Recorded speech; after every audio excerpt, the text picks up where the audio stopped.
kita ada aja obrolan dokter gigi. Yeay, always.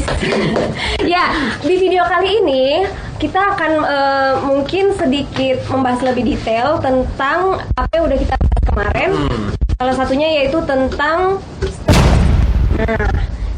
ternyata stres tuh bisa menyebabkan sesuatu gitu di mulut kita. Tapi biar lebih jelasnya mungkin kita datangkan narasumber kita, yaitu Dokter Gigi Tony Masluri, spesialis penyakit mulut. Selamat datang, Dok. Terima kasih Dokter Gigi. Iya, terima kasih sudah hadir di sini sama kami. Sebelumnya perkenalan dulu lah. Dokter Tony ini kan beliau nih kalau pagi prakteknya di RSUD Bintan ya. RSUD Bintan. Kalau sore prakteknya di mana Dokter Tony? Di klinik Yakespen. Di klinik Yakespen. Kijang ya, Dok ya. Kijang Bintan. Buat teman-teman yang area Kijang dan sekitarnya, kalau mau jumpa sama beliau yang ganteng ini, datang ke Yakespen. Di minggu lalu, kalau kalian belum nonton videonya, nanti klik aja ya di kanan atas. Itu kita udah bahas sedikit kan, kalau ada pasien itu yang dia tuh datang tuh kondisinya apa, ternyata dia agak sedikit tersugesti gitu ya, karena dibilang ada kanker. Nah, padahal sebenarnya bukan kanker gitu kan. Jadi dia kayak stres gitu ya. Nah, hari ini kita manggil Dokter Tony yang ahlinya nih, ceritanya ahlinya gitu. Yang memang ahlinya. Beliau spesialis penyakit mulut gitu kan. Oke. Nah, ngomong-ngomong soal penyakit mulut nih, sebenarnya apa sih Dokter Tony? Spesialis penyakit mulut itu apa sih sebenarnya? Kan banyak nih teman-teman ini nggak tahu mungkin belum tahu. Mungkin belum tahu karena ternyata ada. Ternyata ada. Iya, khusus penyakit mulut. Silakan, Dok. Apa sih sebenarnya? Oke, terima kasih Dokter Aji. Dokter Dinda ini perkenalan dulu. Iya, silakan boleh. Silakan. Oke, terima kasih. Assalamualaikum warahmatullahi wabarakatuh. Waalaikumsalam. Sobat-sobatnya Dokter Aji. Ada aja. Oke. Jadi gini, spesialis penyakit mulut itu sebenarnya sebuah spesialisasi di kedokteran gigi. Jadi kalau untuk jadi spesialis penyakit mulut dia harus dokter gigi dulu. Sama kayak misalkan dia harus dokter gigi dulu, kemudian sekolah spesialis layaknya ya mungkin spesialis penyakit dalam, kandungan, dia harus melalui dokter umum dulu. Jadi memang dokter mulut, spesialis penyakit mulut ini dia sebenarnya ilmunya di tengah-tengah nih Dokter Haji, antara kedokteran gigi sama kedokteran umum. Jadi dia di tengah-tengah. Jadi artinya banyak mempelajari justru kelainan-kelainan di rongga mulut yang disebabkan oleh kelainan sistemik sebenarnya. Kelainan sistemik, penyakit yang lain menyebabkan manifestasinya di rongga mulut. Sebenarnya begitu. Jadi istilahnya hubungan antara badan secara keseluruhan sama mulut gitu sebenarnya. Iya. Jadi tindakan kita kebanyakan tindakan non bedah ya. Jadi lebih banyak main obat sebenarnya. Obat sama diagnosis gitu ya. Terus kira-kira kan mungkin teman-teman itu belum tahu nih sama spesialis penyakit mulut. Keluhan-keluhan apa aja sih Dok yang mungkin bisa berobat dengan spesialis penyakit mulut? Kalau sejauh ini keluhan di spesialis penyakit mulut kebanyakan mungkin orang beranggapannya hanya sariawan gitu. Sariawan itu sebenarnya banyak kalau kita mau bahas gitu. Dalam dia sariawan. Jadi bukan cuman satu kecil putih gitu, enggak, ternyata banyak ya. Sariawan itu banyak banget ternyata ya. Bisa dibahas di episode bisa nanti kalau teman-teman mau komen aja di bawah, spesialis khusus nanti. Khusus sariawan. Jadi intinya dia membahas tentang infeksi ya. Infeksi bisa infeksi virus, infeksi bakteri, infeksi jamur yang bermanifestasi di rongga mulut. Bisa juga oleh kelainan imun. Imun itu bisa defisiensi imun, bisa yang hiperimun, berarti kayak alergi atau autoimun. Itu bisa sampai ke mulut juga ya. Jadi selain itu juga mungkin disebabkan oleh karena lingkungan lokal sendiri, misalkan trauma oleh karena gigi yang tajam atau mungkin gigi palsunya atau apanya bisa. Jadi sariawan karena gigi palsu atau karena kegigit. Bisa. Selain sariawan apa Dok? Ya mungkin alergi boleh. Alergi. Jadi kayak misalnya di mulutnya tuh kayak nggak normal gitu atau berdarah atau apa gitu. Ada beberapa kasus misalkan dia alergi bahan di lipstick gitu. Bisa ya? Jadi setelah dioles di bibir, bibirnya malah luka atau malah bengkak. Itu juga masuk ranah kita. Oh gitu. Atau mungkin alergi makanan, sehingga habis misalkan ya alergi telur nih. Setiap habis makan telur dia selalu sariawan. Oh ada gitu dok ya? Ada banyak. Banyak. Jadi seperti kalau misalkan spesifik di masyarakat Tanjung Pinang ya, itu pernah nggak dok nemuin kasus-kasus soal penyakit mulut ini apa tuh yang paling sering lah gitu? Beberapa kasus yang saya tangani sih ada kemarin yang kelainan darah ya. Kelainan darah. Jadi, maksudnya gimana tuh dok? Jadi sebenarnya sumber penyebab utamanya dia ada kelainan darah. Tapi dia tahu nggak? Dia nggak tahu. Justru yang dikeluhkan adalah rongga mulutnya. Oh gitu. Pertama kali datang ke saya itu yang dikeluhkan rongga mulutnya. Setelah kita periksa, kita anamnesis, kita periksa penunjang darah, baru ketahuan bahwa penyebabnya adalah kelainan darah. Saat itu leukemi sebenarnya kasusnya. Ada juga yang kalau alergi makanan ada beberapa, terus autoimun yang sering oral lichen planus. Itu kayak apa tuh dok, lichen planus? Oral lichen planus itu sebenarnya tipenya macam-macam lah intinya ya. Tapi yang sering orang lihat itu dia sariawan, ya. Ada juga yang tidak sariawan tapi muncul warna putih dia. Di mulutnya itu. Tapi bukan jamur dia. Di pipi atau di gusi atau di mana? Putih yang khasnya itu seperti ini, kayak jaring dia. Apa istilah stria istilah bahasa medisnya. Itu yang paling. Jadi di mulutnya tuh kayak ada putih-putih tapi berjaring-jaring gitu. Ada yang dia bentuknya sariawan, ada juga yang cuma putih aja. Jadi bagi masyarakat yang aware terhadap kejadian rongga mulutnya kadang-kadang nggak sengaja itu nemukannya. Sebelumnya nggak tahu. Tiba-tiba kenapa mulut saya jadi ini ya dok, gitu ya. Berarti kayak teman-teman harus mulai aware ya sama rongga mulut. Ternyata banyak banget kelainan selain kelainan gigi gitu. Kalau gigi kan ya gigi lubang lah, ya sakit gigi gitu kan, saraf atau apa. Nah ternyata masalah lain juga banyak. Sariawan pun ternyata banyak macamnya. Dan banyak penyebabnya juga. Iya, penyebabnya juga banyak dan ternyata berhubungan sekali antara badan secara keseluruhan sama rongga mulut. Jadi teman-teman harus mulai aware nih, ya kan? Iya. Nah, terus berarti kalau dari situ kita bisa tarik garis besarnya, berarti kan kalau spesialis penyakit mulut itu mengurusi yang non gigi gitu ya dok ya, betul ya? Bisa diartikan begitu. Ya, gampangannya ya. Gitu 80% yang kita tangani justru nggak berhubungan dengan gigi. Oh gitu. Justru dengan kelainan yang lain. Iya, jadi teman-teman kayak gitu tuh. Kalau misalkan ada kelainan di dalam mulut tapi bukan gigi, nah ini nih spesialisnya. Kebetulan di Tanjung Pinang ada 2 ya dok ya. Ada 2. Spesialis penyakit mulut Dr. Tony sama satu Dr. Umi Pratiwi ya. Itu nanti di RSUP mungkin episode selanjutnya kita ini ya. Oke. Terus nih dok, kapan pasien itu bisa langsung konsultasi ke spesialis penyakit mulut atau dia harus konsultasi dulu ke dokter gigi umum baru bisa ke spesialis? Gimana tuh dok? Kalau mau konsultasi sih sebenarnya terserah ya. Artinya kadangkala memang kebanyakan yang kita temukan kasus itu justru pasien berobatnya bukan ke dokter gigi. Pasien berobat ke perawat atau ke mantri, bahkan ada yang ke klinik dijumpai oleh dokter umum sebenarnya. Nah, karena ini dilihat kelainannya kok bukan di gigi, makanya seringkali dirujuk ke kita. Tapi biasanya kalau pasien datang ke dokter gigi, biasanya dokter gigi tahu nih ini istilahnya bisa saya tangani atau perlu saya rujuk gitu sih biasanya gitu. Kalau mau misalkan pengen periksa tanpa harus ke dokter gigi dulu langsung jumpa saya juga nggak masalah sih, nggak masalah. Jadi misalnya pasien tiba-tiba lagi ngaca gitu kan, menemukan sesuatu yang aneh, boleh gitu ya dok, langsung konsultasi ke spesialis penyakit mulut ya. Silakan.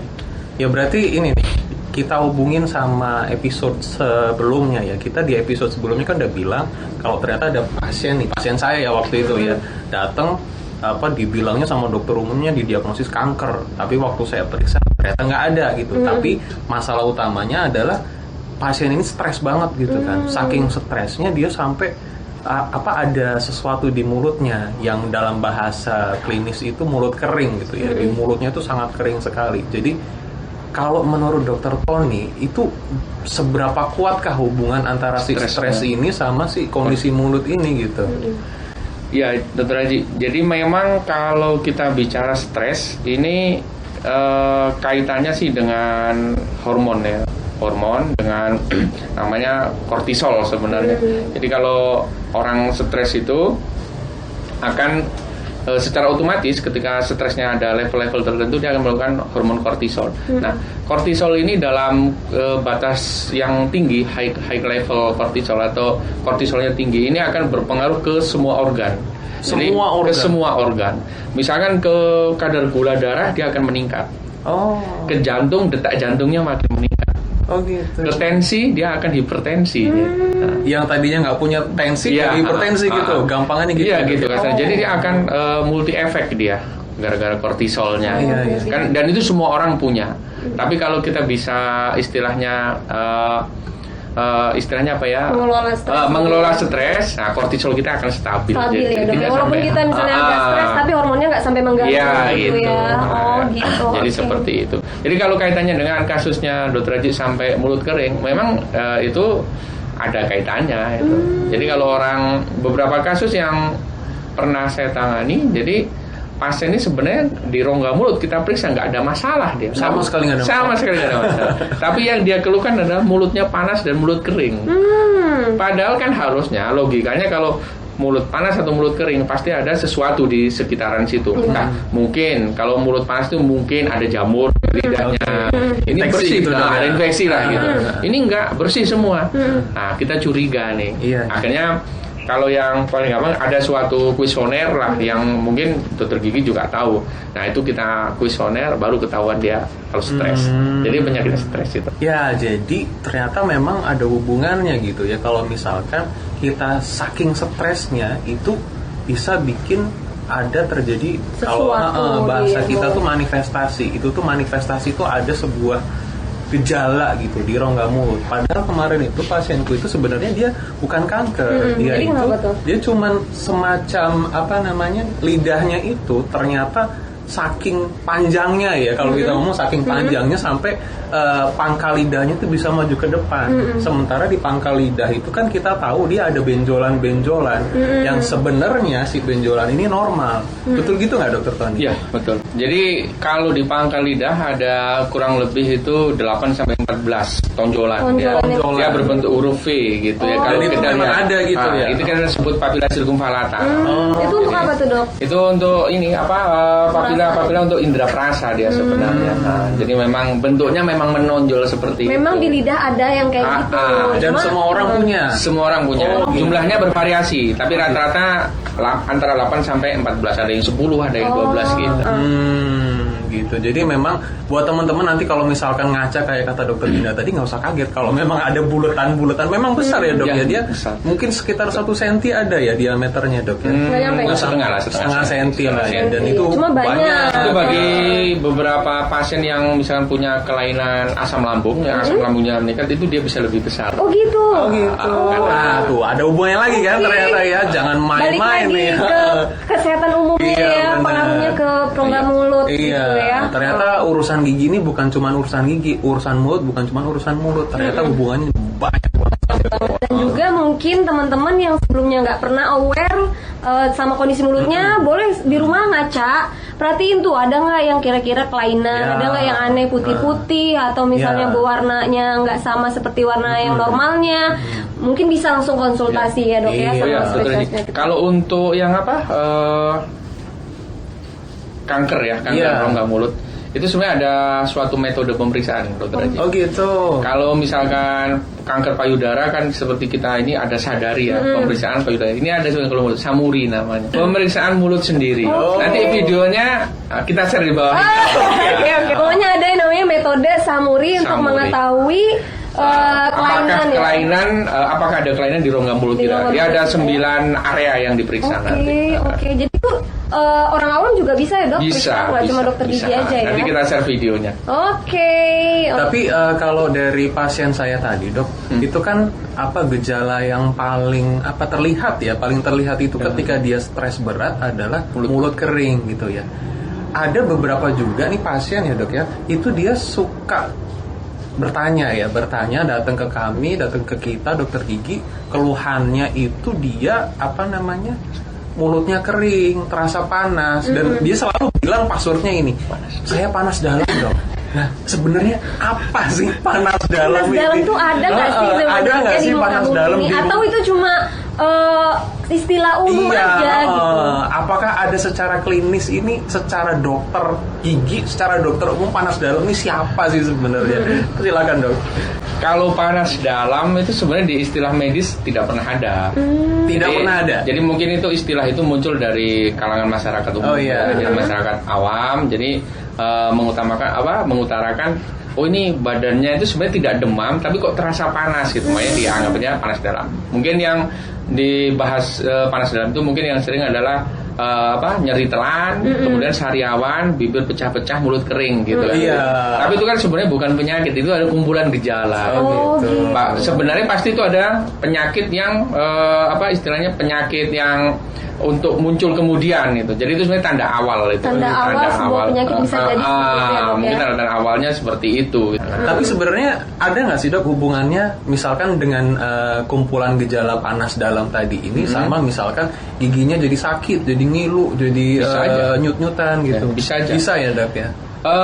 Misalkan oleh karena faktor kelelahan nih, ya, kelelahan, imunnya ngedrop, ya, itu akan ngefek ke seluruhnya. Atau mungkin stres yang sangat berat, kortisolnya meningkat, juga efek ke yang tadinya giginya nggak ada masalah, jadi dia lebih kayak sensitif. Iya. Kira maksudnya kalau misalnya ada teman-teman yang nonton nih ada gejala panas dalam, kapan dia harus berobat dok? Atau dia kalau misalnya gini, ada gejala merasa ini yang disebut tadi panas dalam nih, kalau dalam 3 hari tidak ada perbaikan, silakan hubungi dokter terdekat, ke klinik atau ke dokter terdekat. Artinya bahwa kalau 3 hari tidak ada perubahan, ya kemudian ada penyakit yang menyertai itu pastinya gitu. Oke, setelah semua yang kita bahas panjang lebar dari depan sampai belakang, menurut Dokter Tony ini apa nih kesan pesan buat masyarakat Tanjung Pinang yang atau buat yang nonton? Ya intinya sih bahwa kesehatan rongga mulut itu adalah holistik ya secara keseluruhan. Jadi ketika salah satu sakit pasti akan merasakan sakit semua.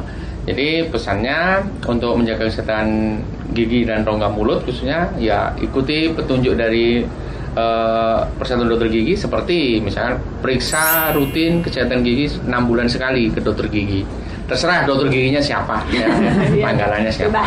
Terus yang kedua jangan lupa nih gosok gigi. Gosok gigi terutama minimal 2 kali, minimal ya mau 3 kali juga nggak apa-apa. 2 kali minimal. Terutama yang sebelum tidur malam kan. Ya itu yang paling penting. Terus yang ketiga nanti jangan lupa dengan link yang di bawah tadi, Samuri tadi, coba selalu diperiksa ya, 3 bulan sekali, sebulan sekali diperiksa. Setiap ada kelainan atau perubahan bentuk, baik itu perubahan warna, perubahan ukuran, segera konsultasikan ke dokter terdekat. Ya, yang terakhir di masa pandemi mungkin semua sektor kena ini, mari kita sama-sama mengelola stres ya, jangan terlalu stres nanti. Justru bermanifestasi ke seluruhnya. Sebenarnya nggak sakit malah jadi sakit. Iya, stres gitu, ya. Dan tetap patuhi protokol kesehatan. Nah, dan kita selalu berdoa semoga pandemi ini segera berakhir. Amin ya rabbal alamin. Oke, terima kasih Dokter Tony atas waktunya karena udah mau gabung di video Ada Aja Obrolan Dokter Gigi kali ini. Buat teman-teman yang udah nonton, apabila merasakan manfaat dari video ini, boleh di like dan di share ke semua orang. Dan jangan lupa di subscribe agar nggak ketinggalan video kami. Oke, terima kasih. Sampai jumpa di video selanjutnya. Dadah.